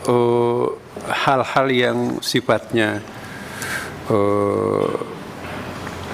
saran-saran masukan-masukan itu Pak pasti kami akan perhatikan semuanya ya, sehingga kita batasi saja pertanggungjawaban keuangan, tapi non keuangan seperti yang diusulkan tadi oleh Ibu Shirley mungkin sudah dianggap terselesaikan hari ini, karena bagaimanapun juga agak sulit kami mempertanggungjawabkan sesuatu yang di luar kemampuan kami pada waktu itu ya. Tapi insya Allah inspirasi yang sangat-sangat berharga buat saya pribadi dan tentu kawan-kawan yang lain ini sangat penting Pak. Dan kami berjanji bahwa insya Allah ke depan pelajaran-pelajaran penting ini kita usahakan tidak akan terulang. Saya kira poinnya hanya itulah Pak. Terima kasih. Ada kecuali mungkin ada tambahan dari.